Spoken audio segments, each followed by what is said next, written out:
오순절날이 이미 이르매 그들이 다 같이 한 곳에 모였더니 호련히 하늘로부터 급하고 강한 바람 같은 소리가 있어 그들이 앉은 온 집에 가득하며 마치 불의 혀처럼 갈라지는 것들이 그들에게 보여 각 사람 위에 하나씩 임하여 있더니 그들이 다 성령의 충만함을 받고 성령의 말하게 하심을 따라 다른 언어들로 말하기를 시작하니라. 아멘. 여기 보니까 초대교회 하나님의 역사가 일어나죠. 1절에 뭐라고 되어 있습니까? 그들이 다 같이. 2절에는 뭐요? 그들이 앉은 온 집에. 3절에는 마치 불의 혀처럼 갈라지는 것들이 그들에게 보여. 4절에는 그들이 다 성령의 충만함을 받고. 이리 되어 있습니다. 뭐죠? 다 같이라고 되어 있죠. 우리가 지금 신방을 통한 전도 캠프를 지금 인도받고 있지 않습니까? 어떻게 하는 거냐? 전체가 함께 가는 겁니다. 자, 보십시오. 이 사람들이 전체가 함께 가게 되니 5절에 뭐라고 되어 있습니까? 그때에 이리 되어 있죠. 뭐요? 다 같이 함께 갈 때에, 그 말이죠. 경건한 유대인들이 천하 각국으로부터 와서 예루살렘에 머물러 있더니 이 사람들이 누굽니까? 15개국의 문을 하나님이 그때 문을 열어버리는 겁니다. 다 같이 갈 때. 자, 우리 지난주에 하나님의 은혜에 대한 말씀을 우리 같이 나눴습니다. 여러분들에게 하나님 주신 은혜가 뭡니까? 지금까지. 자, 제가 지난주 주신 말씀을 붙잡고요. 하나님께서 저에게 지금까지 복음을 알고 전도운동 속에 있게 하시면서 저에게 주신 은혜가 뭐 여러 가지 수천 수만 가지가 되겠습니다만은 크게는 딱 3가지였어요. 첫 번째는 뭐냐면 저는 예수가 그리스도가 되신다 라는 은혜를 주셨습니다.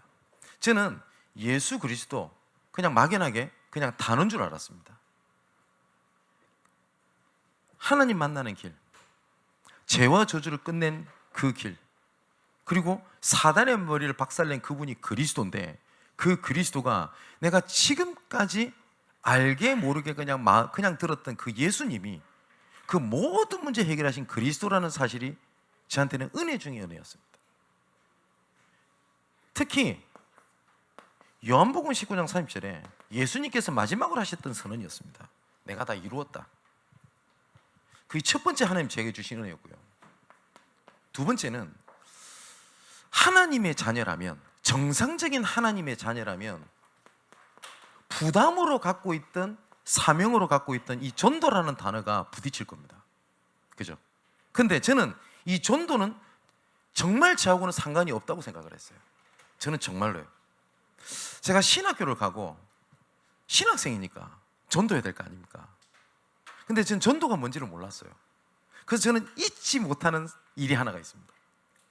전도를 하고 싶다라는 마음이랑 그리고 전도에 대한 부담감이 2가지가 막 제 마음을 억눌렀어요. 그래서 처음에 제가 부산에 신학대학을 갔을 때 전도는 해야 되겠고 전도는 모르겠고 그래서 기껏해야 제가 했던 짓이 뭐였냐면 했던 짓이라고 해서 죄송합니다. 성경책을 그냥 들고 다녔어요. 너가 보이게. 혹시나 성경책을 들고 다니면 누가 말이나 걸어줄까 봐. 아니나 다를까 말을 걸어준 사람이 없었어요.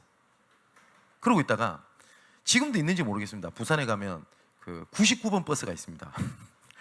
그 99번 버스를 타고 항상 학교를 갔거든요. 버스를 타고 가면서 생각하는 거예요. 전도 어떻게 해야 되지? 전도를 하고 싶은데 난 전도할 수 있는 성품이 안 되고. 왜냐면 전도하는 사람들 보면요 좀 용서하고 들으세요. 너무 이상한 사람들만 봤어요. 그 뭡니까? 지하철 같은 데 가가지고 이상한 뭡니까? 지게 짊어지고 그 지게에 십자가가 있네. 그러면서 지나간 사람마다 뭐 예수 믿어라, 예수 천당, 불신지옥 이러고 다니는데 저는 죽어나 깨어나도 그 짓 못하거든요. 부산역에 가면 메가폰 들고 막 뭐라고 떠드는데 뭐라고 하는지도 모르겠어요. 막 떠들. 저는 그게 전도인 줄 알았습니다. 아니면 외침 전도 우르르 몰아다니고 와 이러는 거잖아요. 찬양 전도 죽어나도 좀 못합니다. 왜냐? 지금은 제가 조금 나은데 제가 어릴 때부터 갖고 있었던 문제가 하나가 뭐였냐면 대중공포증 아시죠? 사람 앞에 못 서는 거. 제가 그게 있었다고요. 그래서 워낙 그게 심하니까 제 어머니가 웅변학을 보냈잖아요. 저를 앞에 나가서 해보라고. 그래서 웅변학을 겨우 다녔습니다. 근데 발표할 거 아닙니까? 발표하는 날 제가 사라져 버렸어요. 왜냐, 그 앞에 서는 일이 저한테 절대 불가능이라. 근데 두 번째 되게 은혜 주셨던 게 뭐냐면 이 전도가 되어지는 것이라는 거였습니다. 저는 굉장히 충격이었고 그 은혜를 제가 보게 된 겁니다.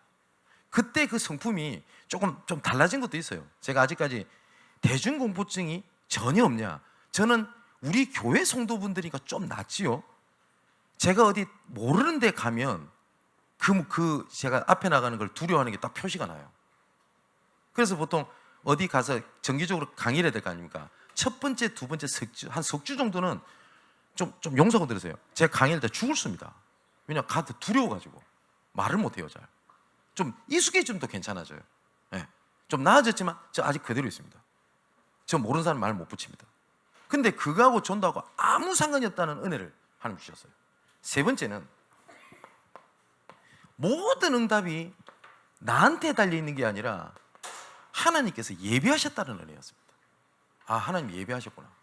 구원받을 자가 예비되어 있고 제자가 예비되어 있고 하나님의 응답이 예비되어 있는 쪽으로 방향만 바꾸면 하나님께서 주시는 거구나. 이게 하나님께서 제게 주셨던 은혜였습니다. 지금까지 제가 이렇게 전도동석에 있었던 지가 26년 일이 되면서 여러 가지가 있고 수만 가지가 있겠습니다만은 저한테는 이 세 가지가 하나님께서 제게 주신 은혜입니다. 전 지금도 똑같습니다. 뭐냐? 예비돼 있잖아요. 우리가 이번에 캠프 하지 않습니까? 우리 지난주에 말씀을 들었듯이 가장 중요한 게 뭡니까? D-Day를 결정해라. 무슨 말입니까? 뜻을 정하는 겁니다. 이 날 뭐냐? 여리고가 무너지는 그 날을 딱 정하는 거예요. 근데 내가 시간을 정했는 것처럼 보이는지 모르겠습니다만은 시간의 주인공도 그리스도이시기 때문에 D-Day를 뜻을 정하는 그 순간부터 우리 지난주 오후 예배 때 봤죠? 여리고가 어떻게 됩니까? 무너지기 이전부터 여리고 안에 있던 모든 사람들이 장군들 모든 사람이 간담이 녹아버렸어요. 그죠? 이때 뜻을 정하고 난 다음에 그때부터 하나님께서 일을 정하시는 걸 진짜 많이 봅니다. 제가 지금 여기 여러분들 앞에서 제가 지금 말씀을 전하다 보니까 자세한 얘기를 못 하겠는데 이번에 신방 캠프를 두고 뜻을 정하고 지금 움직이고 있단 말이에요, 제가요. 근데 어떤 일이 있냐? 가서 제가 뭘 설득을 한 것도 아니고 하나님께서 뜻을 정하는 그 순간에 하나님이 정말 마음문을 열어놓고 마음문을 열어놓고 예비되어 있는 것들 진짜 많이 봤습니다. 아마 조만간 그걸 확인하게 될 겁니다. 여기저기서 버려져 있고 방치되어 있고 이런 사람들이요 막 지금 막 올라오기 시작합니다.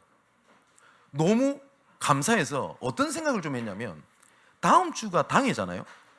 다음 주가 당회인데 10월 한 달 동안에는 뭐 둘째 주는 뭐 교육부 모이고 이렇게 하지 말고 매주 당회로 우리 장로님들 같이 모여야 되겠다라는 생각이 들었어요. 왜 모이냐? 장로님들 의논하자는 게 아니에요. 신방 캠프 때 하나님 주신 은혜를 장로님들한테 얘기를 하고 싶어요. 정말로. 아, 하나님께서 이걸 보게 하셨다. 이런 것들 너무 감사해요. 정말로 그냥 가슴이 벅찰 정도입니다. 그러니까 얼마만큼 요새 바쁘냐면 하던 사역에 플러스 캠프까지 하다 보니까 수요일 같은 경우는 제가 2시간 잤나? 너무 바빠가지고 그래서 제가 아침 6시부터 움직여서 집에 도착하니까 한 저녁 11시 되는데 10분을 앉아가지고 쉬거나 커피 한 잔 마실 수 있는 시간이 없었어요. 수요일 같은 경우는. 그래서 그때 어떤 우스갯소리가 나오냐면 이래가지고 몇 달만 뛰면 야 천국 갈 수 있겠다 라고 들 만큼 되게 힘들어요. 근데 얼마나 감사한지 몰라요. 그러면서 제 마음속에 이런 생각도 드는 겁니다. 하나님의 말씀을 진짜 이렇게 이루시는데 이거 모르고 우리 중직자들이 그냥 지나가면 어떡할까? 라고 하는 염려? 그러면서 이런 얘기도 들었거든요. 이번 캠프 때는 나는 아닌 것 같아. 난 그냥 기도하고 지나가야 될 것 같아. 여러분, 그렇지 않습니다. 하나님께서는 말씀을 그대로 주십니다. 진짜 맞다니까요. 하나님이 저에게 지금까지 보게 하시는 3가지입니다. 그리고 지에게 하나님이 문을 여시기도 하고요. 자, D-Day를 뜻을 정하고 난 다음에 그 전부터 만남을 소중히 하게 됩니다. 만남을. 왜 이 사람을 만나게 하셨을까? 그리고 왜 하나님께 이 사건을 열게 하셨을까? 이런 걸 보게 되면 하나님의 계획이 딱 보입니다. 이걸 보고 캠프라고 합니다. 어렵지 않습니다. 뭘 하자는 게 아니거든요. 자, 그래서 전도 캠프를 할 때 이번에 되게 중요한 게 있습니다. 그게 뭐냐면 가장 첫 번째는 하나님께서 나와 함께 하십니다. 이거를 굳이 영어로 얘기하자면 나와 함께 하십니다. with. 그죠? 요셉을 잘 보면 창세기 39장 2절에 보니까 이렇게 돼 있습니다. 여호와께서 요셉과 함께 하셨으며 이렇게 돼 있습니다. 그죠? 여호와께서 요셉과 함께 하셨어요. 그랬더니 요셉이 뭘 했다가 없습니다. 성경을 잘 보세요. 요셉이 뭘 했다가 중요한 게 아닙니다. 뭐냐면 여호와께서 요셉과 함께 하셨습니다. 또 뭐라고 되어 있냐? 요셉을 위하여 보디발의 밭에까지 복을 받았다라고 되어 있습니다. 함께 하시는 것 때문에. 나중에 이것이요, 어느 날 시간표에 바로왕에게 쓴 겁니다. 그때 바로왕이 했던 얘기죠. 내가 이처럼 여호와의 신에 충만된 사람을 내가 본 적이 없다. 그죠? 하나님께서 함께 하셨다고 되어 있어요. 모세도 마찬가지입니다. 출애굽기 3장 18절 20절에 처음에는 모세가 이 말을 못 알아듣습니다. 뭐냐? 희생제사를 드리러 해라. 모세가 처음엔 이 말을 못 알아듣습니다. 정말로. 그런데 나중에 모세가 알아듣습니다. 하나님이 나와 함께 계시는 거구나. 알아듣거든요. 이 알아들었던 모세가 나중에 어떻게 바뀌는지 아십니까? 나중에 하나님께서 모세를 중심으로 이스라엘 백성들 끌고 갈 때 하나님이 애들 말로 빠기 친 겁니다.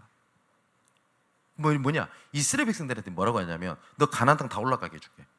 이스라엘 백성들은 이 가나안 땅이라는 것을 어떻게 받아들였냐면 잘 먹고 잘 살고 우리가 잘 되고 하는 걸로 받아들였어요. 물론 그 은혜도 그 안에 포함됩니다. 근데 하나님께서는 가나안 땅을 보내신 이유는 딱 한 가지였습니다.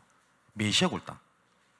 그 메시아 골 땅으로 갔을 때 하나님께서 모든 걸 책임지시겠다라고 하는 계획이었는데 꼭 뭐냐면요, 죄송합니다, 설교 시간에 중 얘기를 해서요, 중이 연불보다는 제밥에 관심이 많듯이 하나님의 자녀가 언약보다는 응답에 더 관심이 많았어요.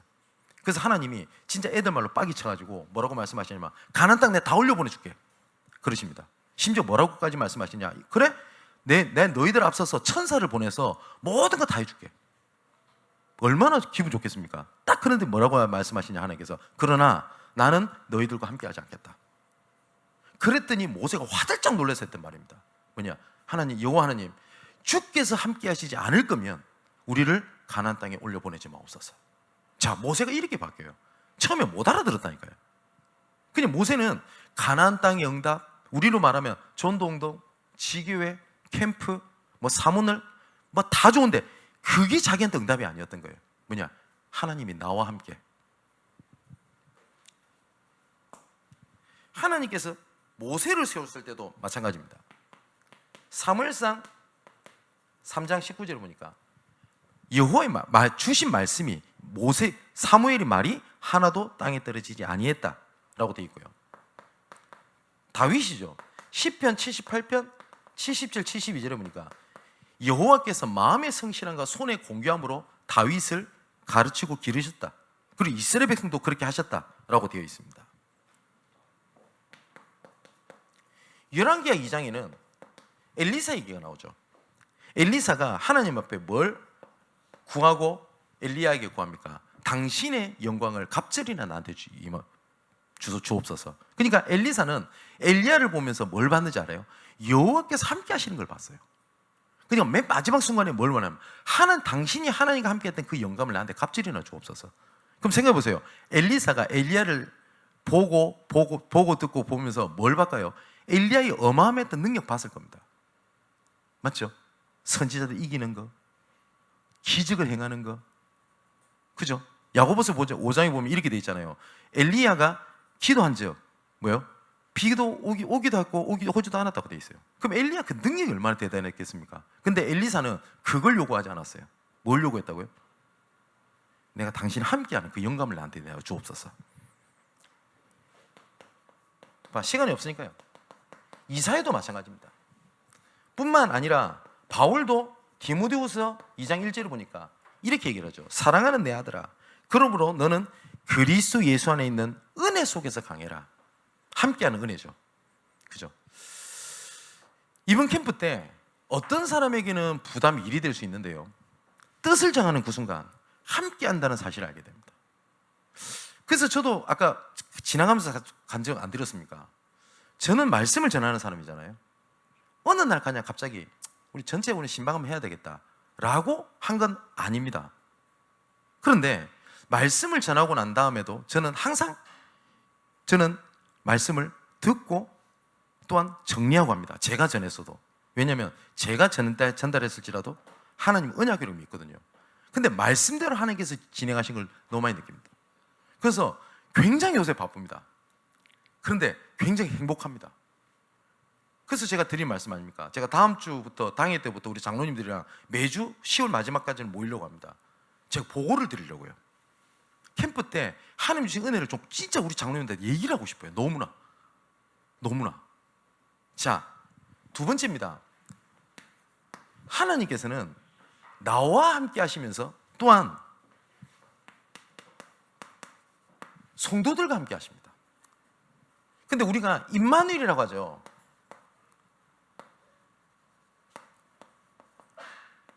임마누엘이라는 말이 뭐냐면 백성, 만우, 함께 있다, 엘, 하나님, 이런 뜻입니다. 이 단어가. 그래서 누가 그러대요, 마누라라는 단어가 굉장히 성경적이라고. 만우, 이 말이 함께 있다라는 뜻이거든요. 하나님께서 백성과 함께 있다, 함께 하신다, 이 말이거든요.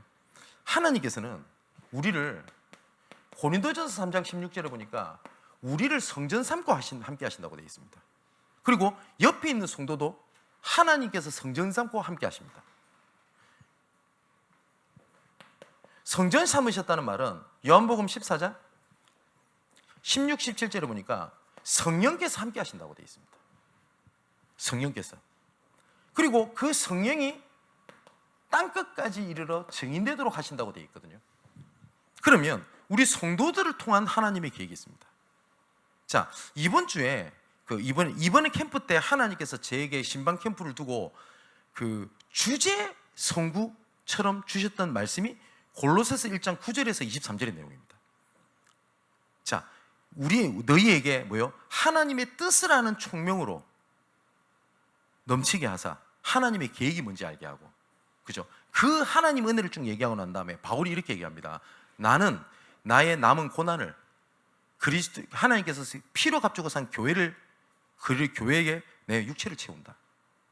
그렇게 얘기하면서 이 비밀을 뭐라고요? 성도들에게 밝게 하신 것이며, 그래서 바울은 뭐라고 했냐면 헌신, 그 다음에 초월, 여러 가지를 한 겁니다. 바울이 여러 가지 고난을 당했거든요. 근데 이 비밀이 누구한테 났다고요? 성도들에게 나타났다. 그리고 이 성도들에게 나타난 이 비밀이 누구한테까지 전달되게 된다고 되어 있냐? 이방인들까지 전달되었다. 이렇게 고백을 했어요. 그래서 굳이 성경 구절을 적어드리면 골로새서 1장 9절에서 23절인가요? 마지막 절까지 하나님이 저에게 말씀을 주신 내용입니다.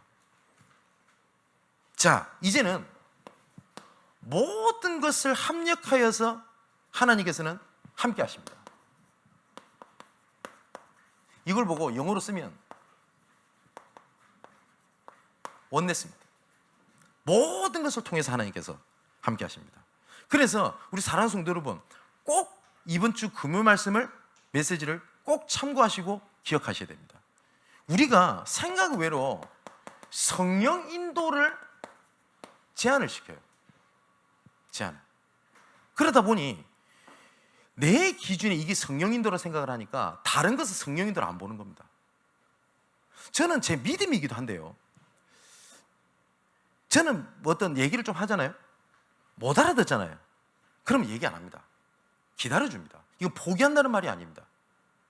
말을 지적하고, 어떤 분은 이럽니다. 가르쳐야 되지 않습니까? 예, 가르쳐야 됩니다. 근데 아무리 얘기해도 안 되는 거는 기다려줘야 됩니다. 저는 그게 하나님 인도라고 봅니다. 근데 어떤 분들은 이렇게 생각할 수도 있습니다. 좀 계속 그래도 얘기하고 가르쳐야 되지 않습니까? 만일에 그냥 말로 해서 될 것 같으면 그리스도께서 왜 십자가에 못 박혀 죽으십니까? 그잖아요. 어떤 친구가 저한테 그 얘기를 하대요. 아까 예배 마치고 난 다음에. 뭐냐니까 주변 사람들은 막 자기 잘못을 지적을 한대요. 지금까지 지적을 해봤대요. 자기도 자기 잘못 안 돼요. 고쳐보려고 했대요. 안 되더래요. 근데 저는 한 번도 저한테 지적을 한 적이 없대요. 자기한테 기다려줬고 기대해줬고 말씀을 붙잡도록 해줬대요. 그랬더니 그 안에 하나님께서 나를 바꾸시는 것을 전 지금까지 확인했습니다. 감사합니다. 그래요. 저는 제가 그랬어요. 내가 오히려 감사하다 그랬어요. 그 흐름 속에 있어서. 어떤 친구는 저한테 그런 얘기를 하대요.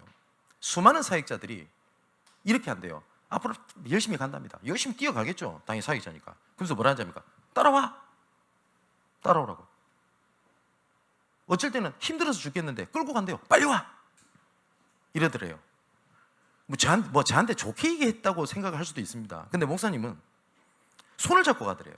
그냥 지쳐서 서 있다. 같이 서 있대요. 아무 말 안 하더래요. 같이 있어준대요. 한두 발씩 겨우 힘이 생겨서 걷는다. 같이 걸어준대요. 지금까지 목사님 그렇게 해주셔서 감사합니다. 저는 모르겠습니다. 성령 인도가 더딘 것처럼 보이고 기다려주는 것이 안 되는 것처럼 보이지만 저는 성령 인도를 완전하다고 저는 믿습니다. 왜냐? 분명히 성경에 뭐라고 되어 있냐? 성령께서 가르치신다고 되어 있어요. 심지어 요한일서에 뭐라고 되어 있습니까?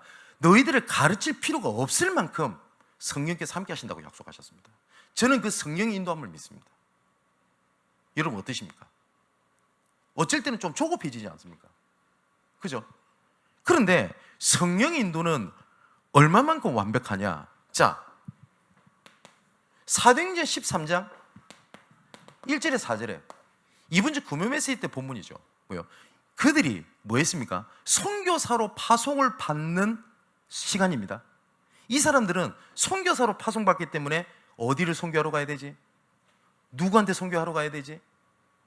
뭐 재정은 어떻게 되지? 그거 놓고 하지 않았습니다. 뭐라고요? 성령의 인도를 받아. 그리고 막히면 막히는 대로 갔습니다. 나중에 16장 6절에 10절에 진짜 문이 막히잖아요. 그렇잖아요. 문이 막히지 않습니까? 금요일 때 말씀드렸던 대로 좋은 동기이긴 합니다. 전도해야지. 이 사람 만나서 무슨 얘기를 해줄까? 어떤 메시지를 전달해서 이 사람을 도와야 될까? 좋은 의미이긴 합니다. 근데 그거 동기입니다. 여러분 이해되세요? 그게 동기라니까요. 물론 마지막 결론은 복음 전하는 계획이 있습니다. 근데 우리 자꾸 전도하고 이 사람한테 은혜를 끼쳐야 되겠고 이 사람을 바꿔야 되겠고 그게 동기라니까요. 성령 인도를 받는 겁니다. 그랬더니 이 막히는 일이 나중에는 어떻게 되게 되죠? 마게도냐로 방향을 턴을 하게 됩니다. 그 마게도냐로 방향을 턴했던 게 사도행전 9장 1절 7절에 에베소를 거쳐 나중에 21절에 뭘 보게 됩니까? 이제 내가 로마도 봐야 하리라. 자, 이렇게 성령의 인도 받는 것 속에 하나님께서 만남을 주셨던 걸 잘 보십시오.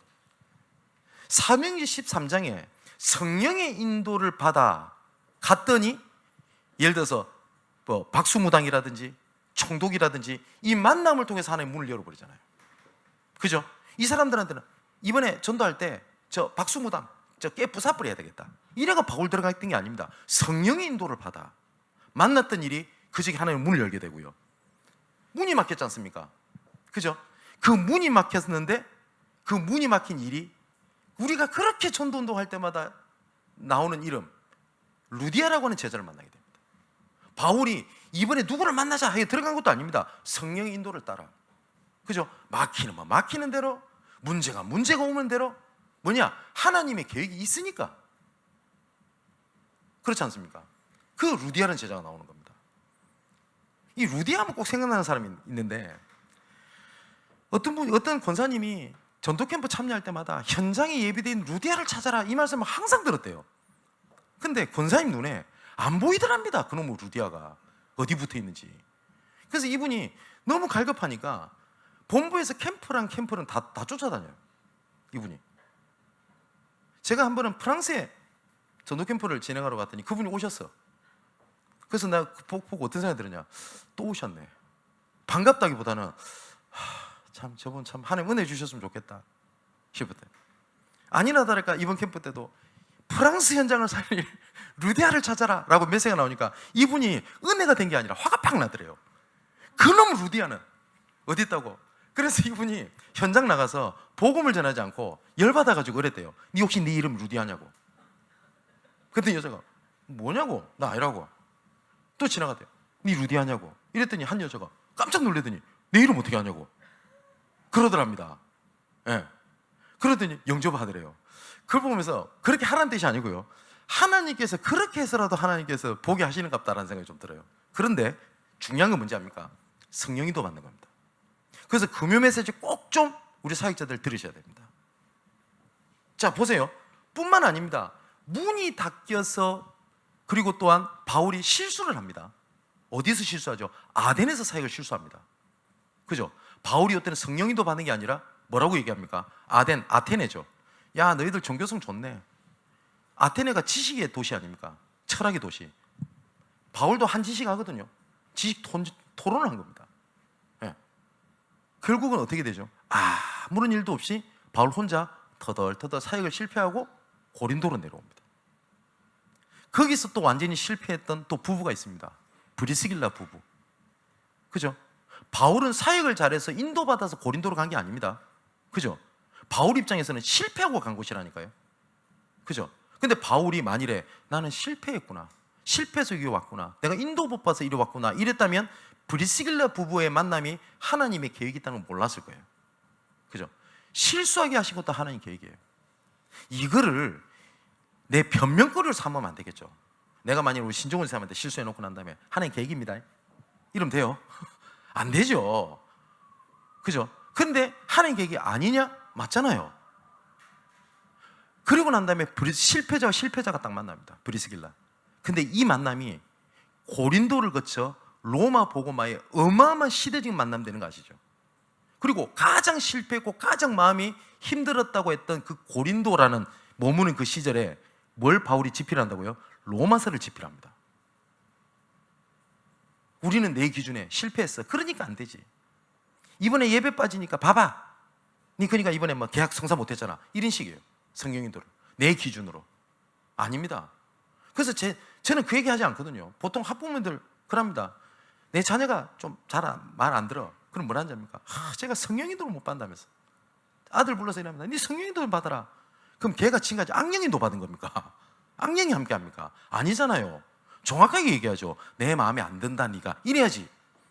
성령인도 받아라. 그게 맞습니까? 나는 이렇게 해서 받았다라고 하는 것들이 감사할 일이죠. 이게 동기가 되면 얼마나 무서운지 아세요?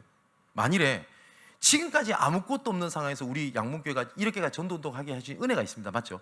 이건 하나님 주신 은혜지. 이게 동기가 되면 어떻게 되는지 알아요? 제가 미자리 교회 가서 사역하면서 우리 교회 했던 그대로를 갖고 하려고 그래요. 맞나요? 근데 많은 사역자들이 그러거든요. 그게 뭡니까? 성령의 인도를 제한시킨다는 것도 몰라요. 내가 한때 이런 응답 받았거든. 그 경험, 그건 은혜지 동기가 되면 안 돼요. 내가 한때 이런 응답 받았고 어쩌라고요? 아까 제가 그래서 은혜라고 표현하고 말씀드리지 않습니까? 그때 하나님 주신 인도를 못 받는 거예요. 내가 한때 미국에서 이런 캠프를 하다 이런 응답 받았는데 그건 은혜지, 이걸 갖고 그대로 와서 내 교회에서 해보려고 하는 거예요. 맞나요? 아니잖아요. 여기서 많은 부분들이 놓치는 겁니다. 그래서 성령인도. 자, 그 만남이 나중에 어떻게 됩니까? 고린도를 거쳐 로마로 딱 들어가게 되는 겁니다. 자, 이 만남이요, 하나님의 계획 속에서 발견되게 되면 이것이 뭐냐면 시너지가 되고 이게 레버리지, 지렛대가 돼요. 그런데 이것을 놓치면 이 만남은요, 나한테 상처 갈등의 이유가 돼요. 그렇지 않습니까? 우리 교회 장로님들이 다 나랑 성품이 같아. 예를 저랑 만일에 좋아하는 거, 생각하는 거, 판단하는 거. 그러면 순간 봤을 때 호흡이 잘 맞아고 쫙 진행되는 것 같죠? 그런데 잘 맞는다는 그것 때문에 예를 들어서 하나님의 계획이 빗나갔을 때 브레이크가 없어요. 고장난 브레이크가 돼요. 맞죠? 그럼 잘 맞는 게 좋은 겁니까? 아닙니다. 성령인도 받는 거하고 좀 얘기가 다르겠죠. 근데 장로님들은 저는 너무 상극이라, 제 생각하는 거, 판단하는 거. 근데 인도받게 되면 어떻게 됩니까? 서로의 보완점을 가져줄 수 있는 좋은 시너지지, 갈등의 이유가 되지 않아요. 자, 교회 안에 있는 성도들 간에 있는 부분도 똑같습니다. 만일에 제가 이렇게 받은 은혜를, 그건 은혜지, 하나님 나에게 주신 은혜지, 동기가 돼서 우리 중직자들 보고 성도들 보고 요거를 밀어붙이고 앉아있어요. 제가 어떻게 될 것 같습니까? 그래서 제가 이런 얘기도 한번 했잖아요. 열심 가지고 하는 거 모르겠습니다. 제가 우리 교회에서 진짜 하나님의 계획, 하나님의 소원에서 열심히 한다? 저 따라갈 사람 없다고 저는 생각하는데요. 그러면 제가 열심히 해서 받은 은혜를, 그 틀린 게 아니잖아요.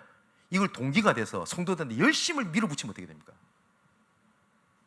만일에 우리 교사분들이 랩런트를 그렇게 가르치면 어떻게 돼요? 그죠? 나는 좋은 동기인데, 좋은 동기도 동기입니다. 근데 동기가 아니라 우리 뭐예요? 성령 인도를 받는 거란 말이에요. 그래서 캠프는 내가 성도들과 함께 모든 것을 합력해서 가는 겁니다. 자, 이제 마지막 결론입니다. 그렇다면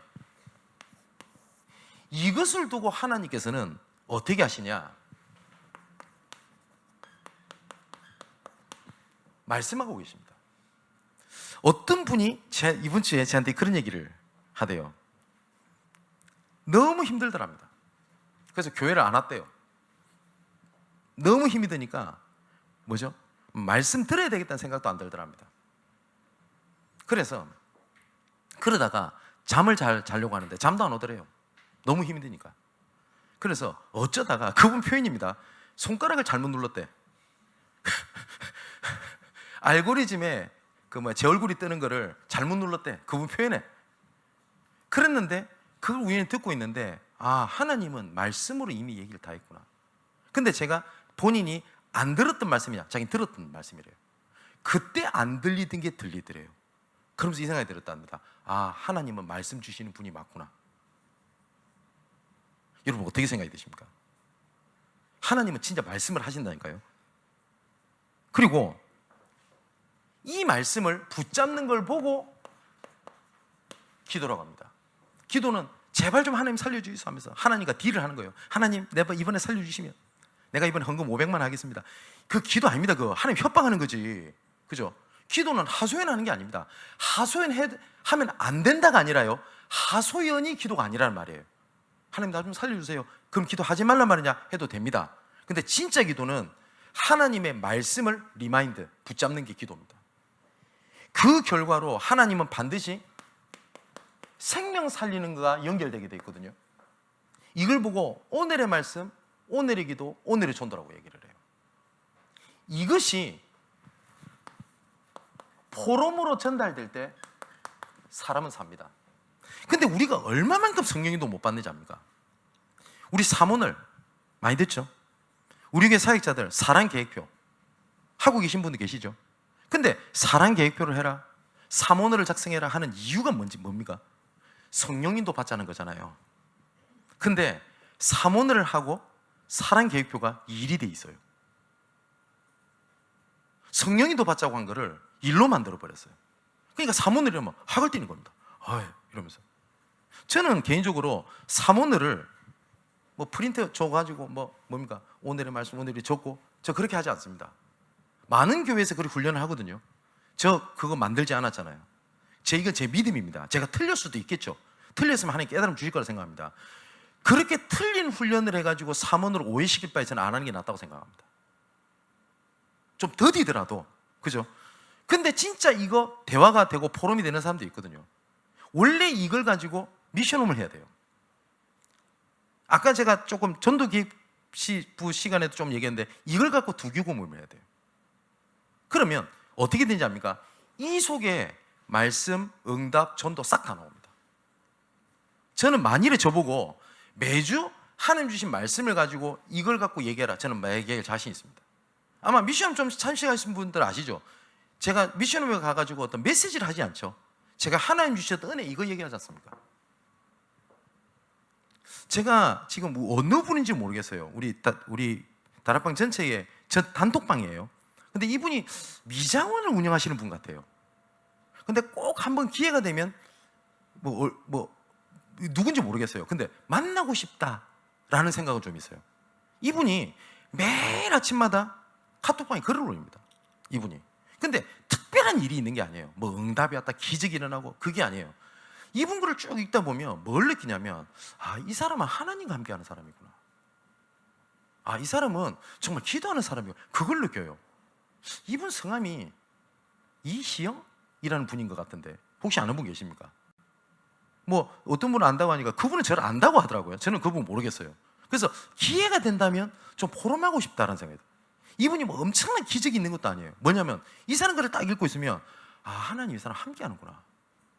아, 이 사람은 기도하는 사람이고, 그걸 느껴요. 그러다 간혹 가다가 하나님 만나서 복음 전했더니 간증을 하거든요. 화려하게 쓴 것도 아니에요. 굉장히 은혜가 돼요. 그러면서 어떤 생각이 드냐면, 나는 글솜씨가 없어서 매일 기도문 제가 올리지 않습니까? 이거 하지 말고 한번 그러면 사문으로 올려볼까? 오늘 하루 내내, 이번 주 내내 하나님 은혜를 한번 적어볼까? 우리 교회에 이거 누리는 사람들이 있거든요. 그럼 이거를 자연스럽게 겸손하게 올린다면 이게 사람을 살릴 수 있지 않겠나? 여러 가지 생각이 좀 들어요. 그게 캠프입니다. 근데 우리 신앙생활 되게 어렵게 하잖아요. 그죠? 이번에 신방을 통한 전도 캠프가 전체가 함께 가고 살리는 응답이 여러분들에게 있게 되기를 주님의 이름으로 축원을 드립니다. 캠프에서 제일 중요한 건 뭐냐? 말씀 붙잡는 겁니다. 혹시 이번 캠프 때 나는 내하고 상관없다 이러고 있었던 분들은 시간 많잖아요. 지금까지 캠프를 통해 주신 말씀을 잘 점검을 하고 응답받는 여러분 되시기를 바랍니다. 기도하겠습니다. 아버지 하나님, 하나님이 주신 말씀과 기도와 전도가 하나로 연결되기 원합니다.